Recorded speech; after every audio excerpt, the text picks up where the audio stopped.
All right, everybody, welcome back to Nebraska Hawks Nest. Make sure to give us a like and subscribe for all of our latest Iowa Hawkeye interviews. We are lucky enough to be joined today by the father of Iowa Hawkeye legend, Chris Street. Mike Street, sir. How you doing today? Well, doing good. We got sunshine, warm weather. How can you be bad, right? The Hawks, big win. That was nice. Yeah, we bumped all the way up to number 5. That's pretty awesome. I didn't expect to make that big of a jump. I didn't either, but we'll take it. It's good for the boys. Make them want it a little bit more, probably.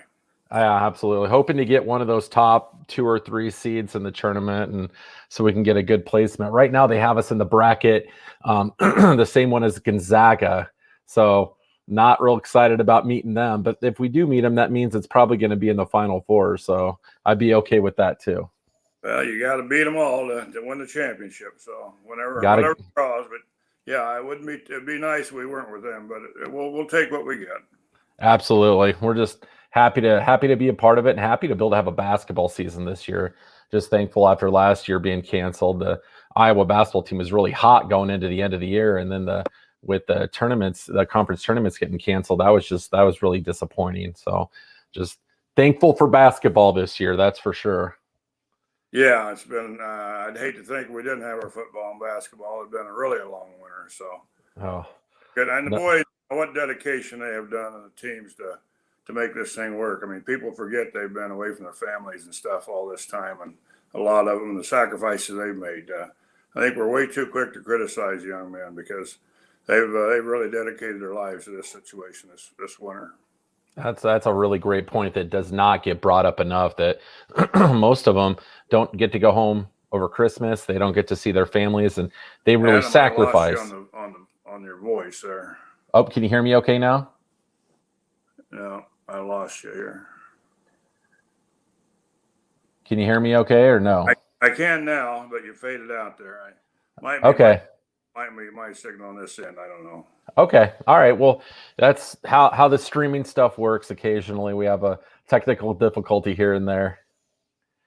Tell us a little bit about Chris as a kid growing up. What type of kid was he? You know, what was he like to raise? And tell us about how his love for basketball developed.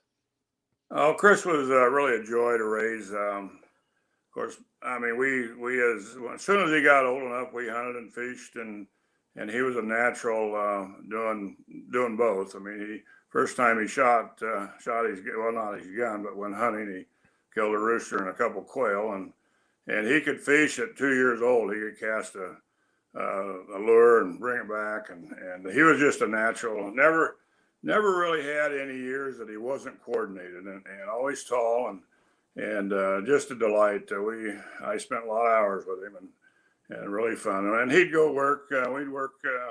He was a quarterback, an All-American quarterback too, and a pitcher. So in a small town, you don't specialize in any sport. He was good in baseball, little league. We won the championships. I coached him, but no, he was a delight. He was just a natural, and I can't say.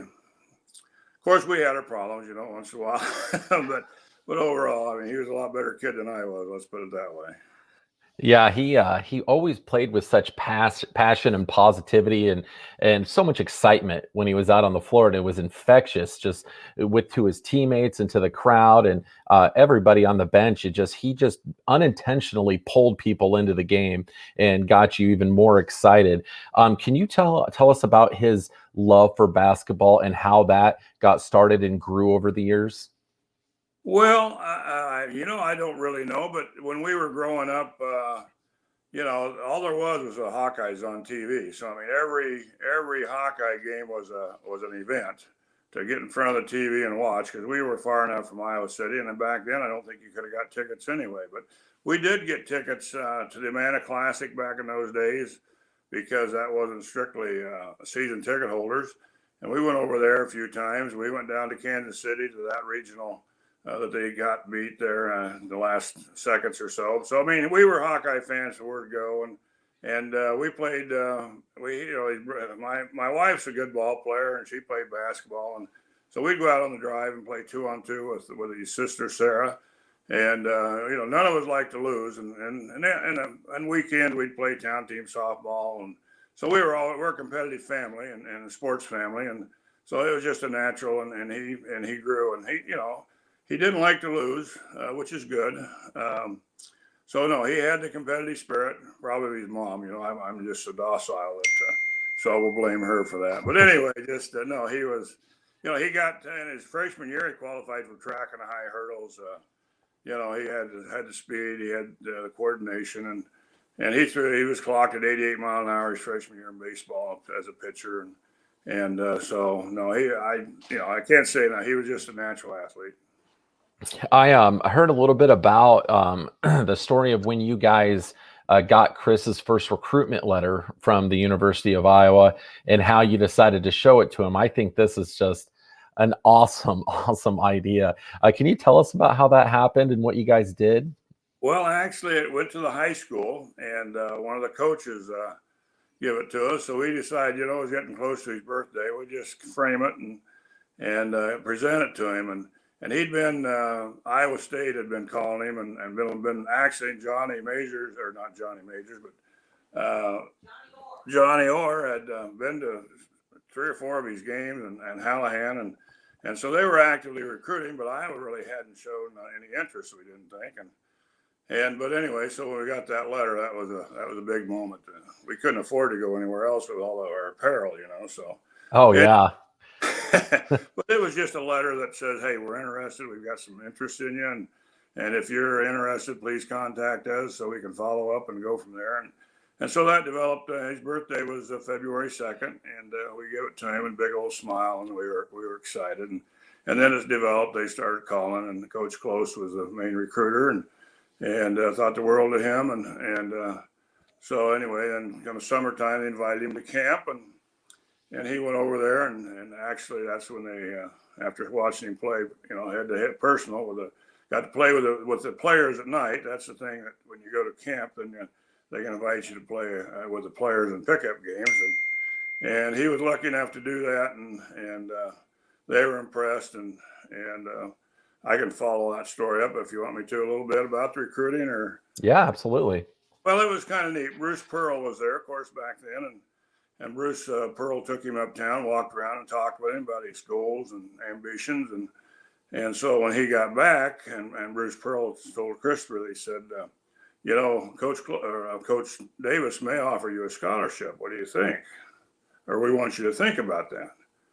So anyway, when he got back to the dorm, he called us real fast and said, Dad, they're thinking about offering me a scholarship.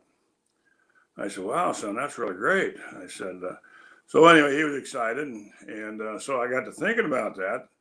They're going to offer him. They're not going to put this carrot out there and yank it away from him. So he called the next night and said, Dad, they offered me a scholarship, and Coach Davis wants to meet with us after camp the last day and talk about it. And I said, that's great. I said, I thought they probably would. Well, how'd you know?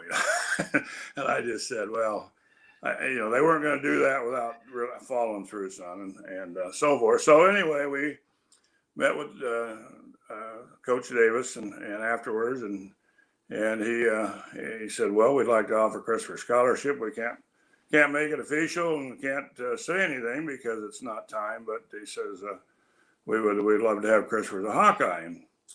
And I said, well, we'll think about it. Christopher's going nuts over there. He said, there's nothing to think about. I said, yeah, there is. And well, you don't want to jump here. We're going to think about it. And I asked Coach Davis a couple questions. I said, well, what about, because he was starting quarterback and baseball and everything too. And I said, what about football? And he said, hey, we want him to do whatever he wants to do because this will take the pressure off of him. So there's no problem with him playing football or anything. And he loved football. And so anyway, I said, well, we're going to think about it. And so Coach Davis always talks about, we went out the door and Christopher stuck his head back in the door and says, we'll talk to you soon, Coach. Which I don't know whether he did or not, but I assume he might have. And so we went home, and the ironic thing is, a kind of a neat thing is, we no more got home and the phone rings, and it's Coach Hallahan from Iowa State. And back then, of course, the different players from different schools worked different camps. So I forget Terry some Terry, I forget his name exactly, from Iowa State, a guard, real good guard, had told Hallahan that, hey, they were offering him a scholarship. So Hallahan called and tried to convince me not to take it and at least think about it. And they'd love to have him up there to hit their camp, and he needs to go up there and experience that and before he makes any decisions and so forth. So anyway, he said, well, we'll keep you informed and so forth. And so anyway, I thought about it the next day, and I thought, what the heck are we waiting on here? This is what the kids worked for long years and what he dreamed of. And of course, we were excited too. And so when I got home that night, the next night, I called, or I told Christopher, I said, you call Coach Close, because Coach Davis had said, give us Coach Close's number, and said that we will take it. And so anyway, that's what Christopher did, and Coach Close. And so then it wasn't very long. Coach Davis called and, wished us well, and congratulated and happy and so forth. So anyway, and then no more hung up than here's Hallahan. I'm back on the phone. And so Christopher answered it, I think, and talks to Coach Hallahan. And so I'm in the background, knew who it was for somehow. And I told him, I said, you tell him, we're not going to not lie to him or ignore him. And so anyway, Christopher says, here, my dad wants to talk to you. Oh, he put it off on you. Yeah, so he put it on me. And I told Coach Hallahan that we accepted the scholarship. And he was classy as could be. He said, well, we hate to hear that, but the doors never close. If something doesn't work out, make sure you keep us in mind. And so I was real happy with the way he handled it. And so I got nothing but praise for them on that deal. But anyway, so it worked out. And of course, then what the bad thing is Coach Close said, well, you need to call the media people, and said, we can't do it, so you'll have to do it. And so anyway, I called WHO TV, and of course Jim Zabel, he was close enough back then that he knew about it. And anyway, so I told WHO, the sports people, and so that night on TV, this guy really kind of ticked me off. He says, well, I guess Chris Street's going to be a Hawkeye, but I hope they want him in 5 years. Some snide comment. And well, that was really. And they couldn't. Iowa, just said the word of Chris's father said he accepted a scholarship. So it's like this guy might be blowing smoke, but anyway. But then kind of another neat story here is we were Zabel had us up at the Iowa State Fair, because he always had a talk show up there, and to interview Christopher and talk about with it and Iowa and so forth. And Jim says, well, Chris, tell us about your dad. He said, well, he's as white as I am tall. So, anyway, we had a good time. We like to enjoy life. And that's the thing about Christopher. He loved the game, and it showed in his actions and so forth. And he never took a play. I mean, that's the thing that with Christopher. I mean, that, if he's out of bounds, he's trying to steal it. If he's trying to get a rebound on the free throw, he's spinning. He's not just standing there. He's going to try to make a play, and I think that's what a lot of people seen in him and appreciated in him. There's been some players over the years that fans have compared to Chris, like a little bit now, like a Keegan Murray and a Nicholas Bear, guys like that give them little glimpses of the type of player that Chris was. Is there any players over the years that you can think of that were like, I see a lot of Chris's game in this guy?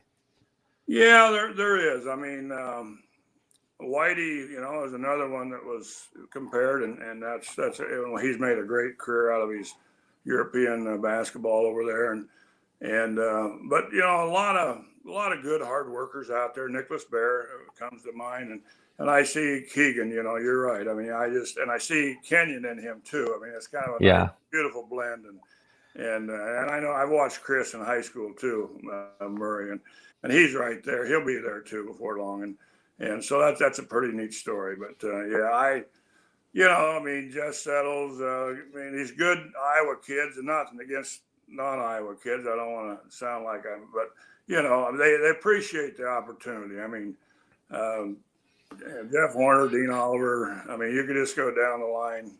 Some really good athletes, and they've all kind of some of them grew up, knowing Christopher or respecting him when they were little, So we've enjoyed a real nice relationship with the University of Iowa. They've done a real nice job, and we appreciate them keeping us in the light a little bit there.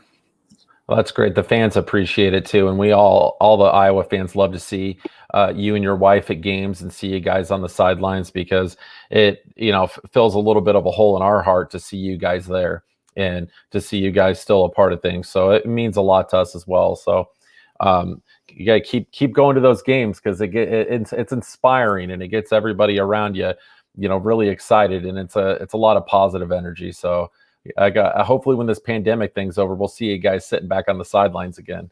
Well, I told Shelly I'd adopt one of those kids, or they could adopt me, so I could go there. That didn't work out again. You got to try.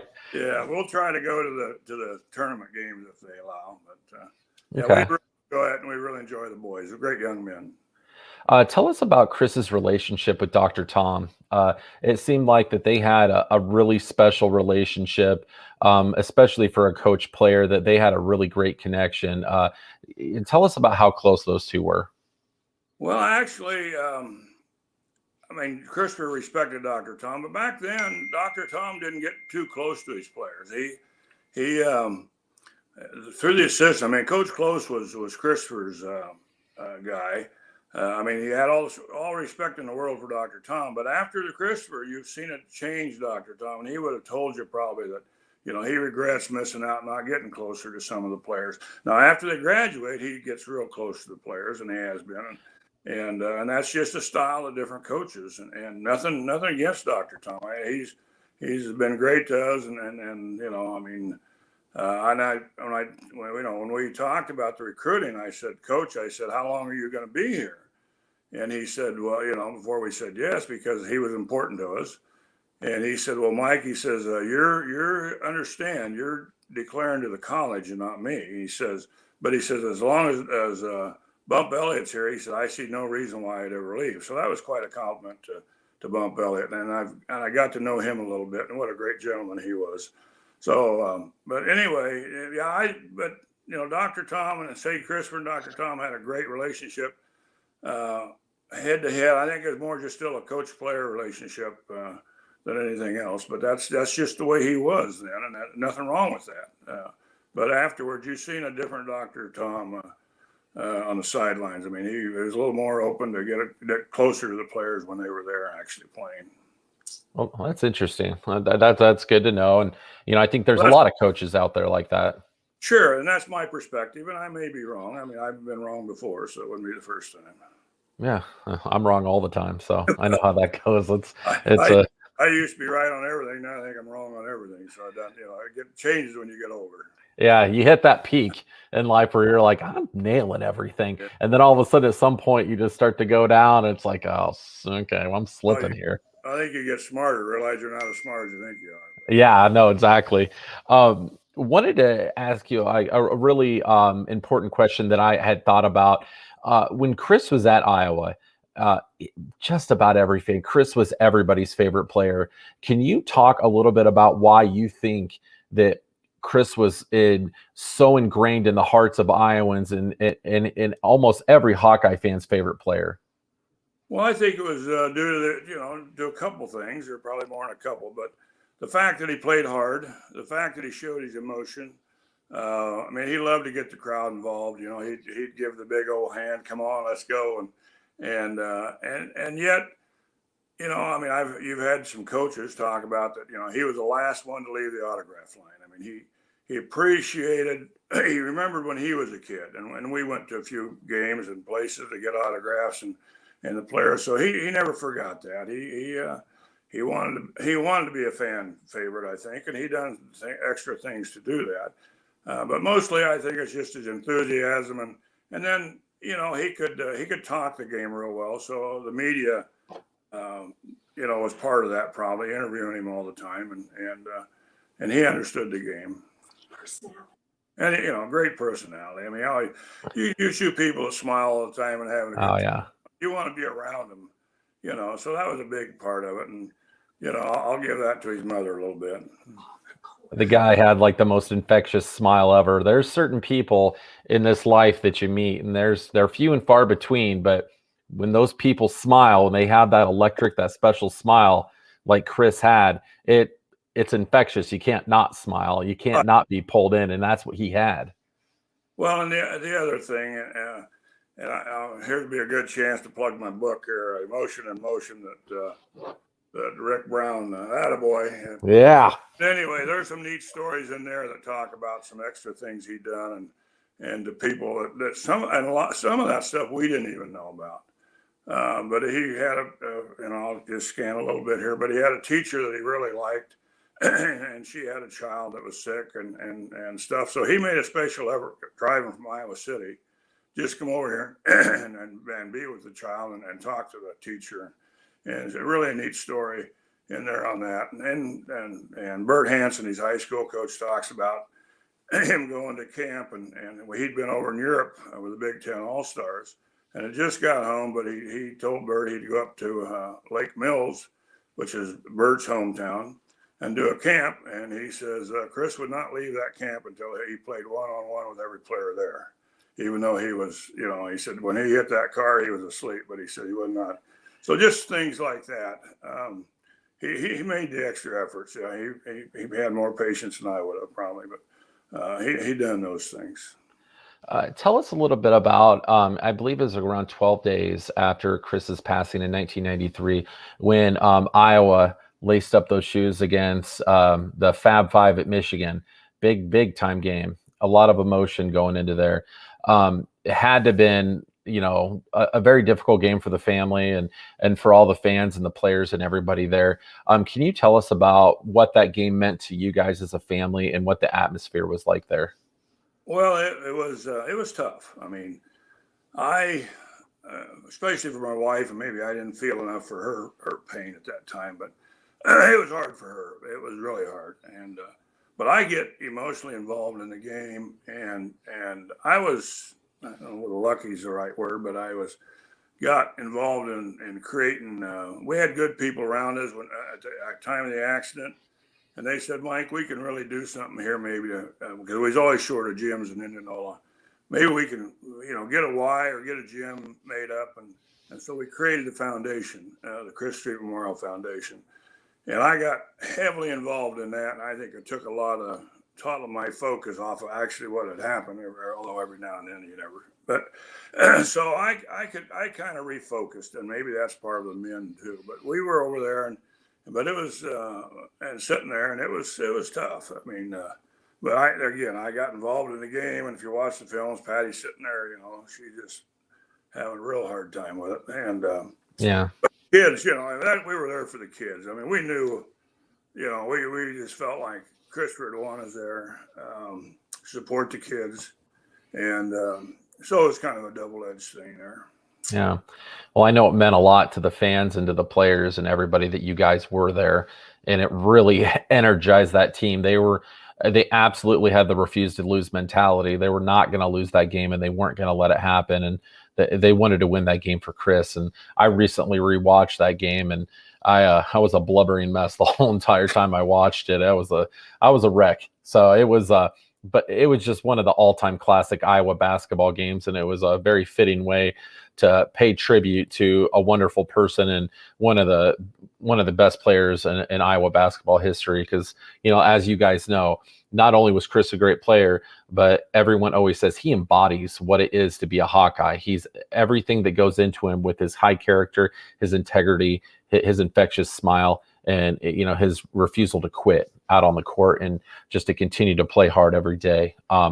One thing that Chris never quit was getting great at free throws. The kid could shoot a free throw like no other, and held that record till I believe it was 2018. And tell us about that day when Jordan Bohannon was up and he had the ability to break that record, and really, I didn't see it coming, took the high road and missed that because he felt like that record belonged to Chris.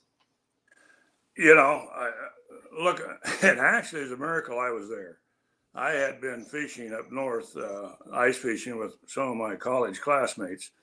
And Patty went over by herself with our daughter Betsy and her family. And we got home. Of course, I was tired. And I need to go. So and my classmates said, "Street, you need to go."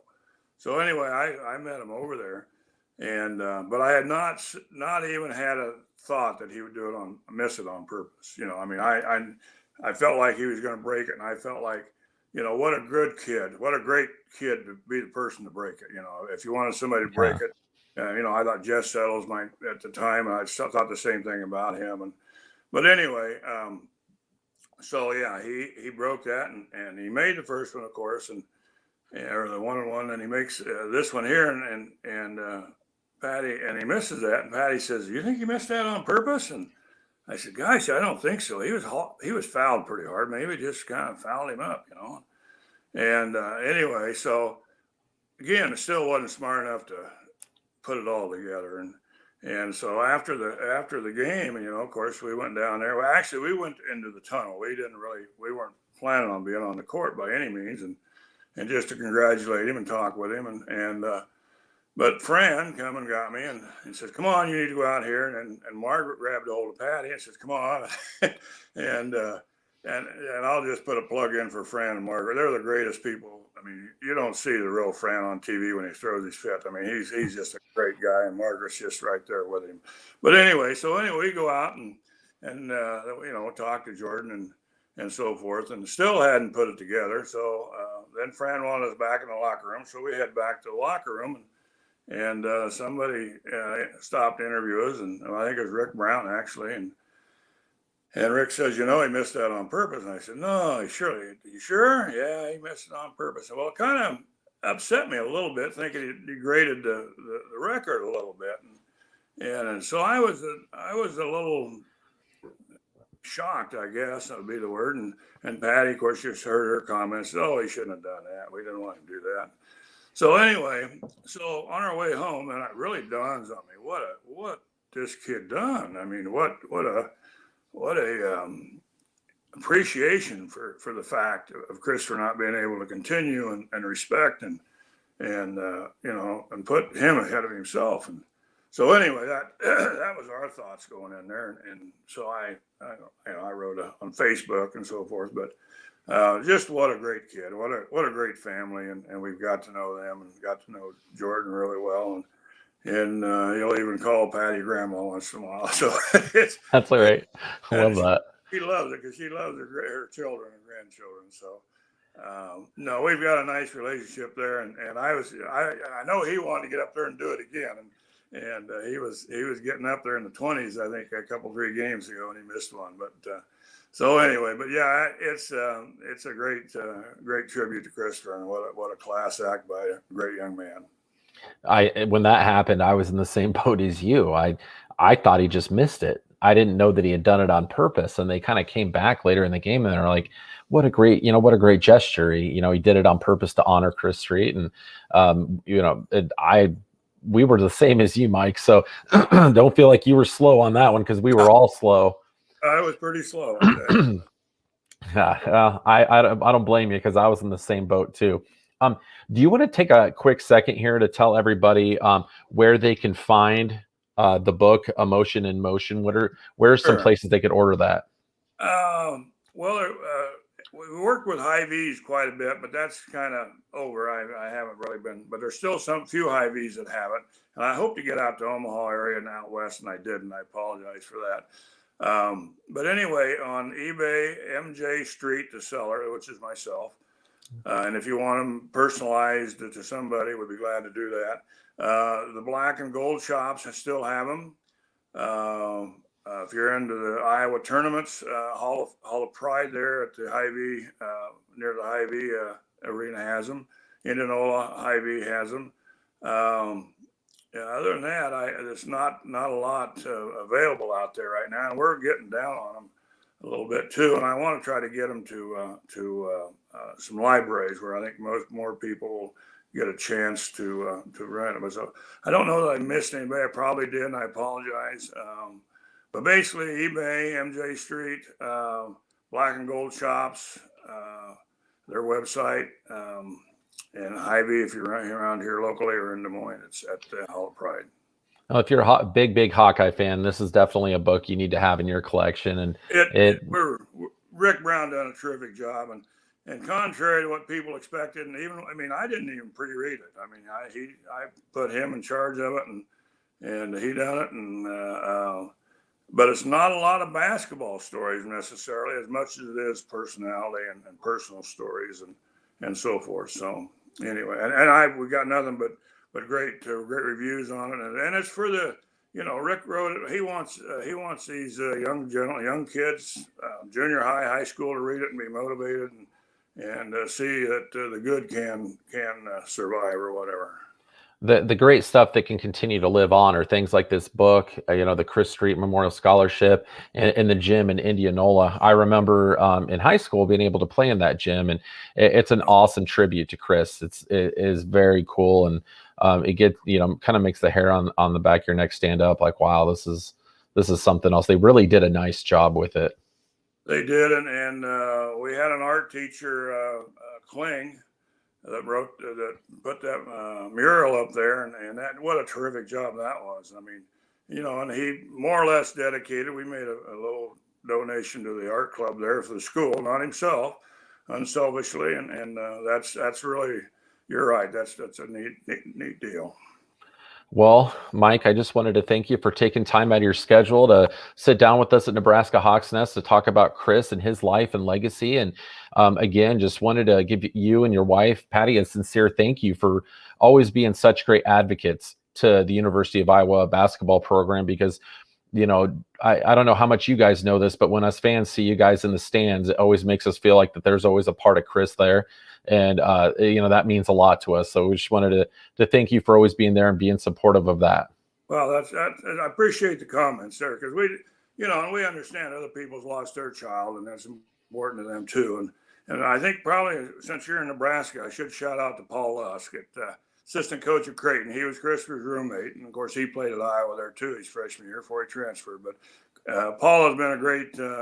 He's like us. They were like brothers, and we still keep track of Paul and Creighton too. So they got a great program over there, and Coach McDermott's a class act too. That's sure right. Yeah, they're high quality people. It's always good to see good people do well, and Creighton basketball's got a great head coach and a great coaching staff doing it the right way, and bringing a lot of pride to the Omaha area. So they're doing well. All right, I'm sure the Hawks are better than the Blue Jays, though, right?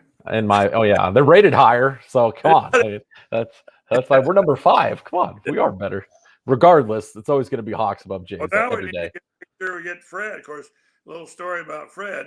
Fred used to stay all night in our house a few times when Christopher and him played AU ball together. So really, Fred Hoiberg? Yeah. Right. So that's a Nebraska connection again. There's a lot of neat little connections. I mean, and I don't know how, I don't want to get you off subject here, but I guess you can maybe trim this if you want to. But Matt Painter and Christopher were really good friends on the Big Ten tournament or the European tour, and we've kind of stayed in contact with Matt a little bit. And of course, with Paul as assistant his assistant at Purdue, and so we got that connection. And then with there's some others around, but anyway, it's kind of neat. Those stories never get old at all. I love hearing that stuff. They're good guys too. I mean, they're you find out when you're a kid, you hate the rivalries, the high school rivalries, and you find out, heck, they're just like you guys. They're just trying to win too. Yeah, and that's what people have got to remember. These other teams have scholarship players too. So they're not going to just lay over for us. No. What the heck? No, they like to win. All right, I appreciate being on here, and go Hawks. All right, go Hawks, Mike. Thank you again. You bet. Bye.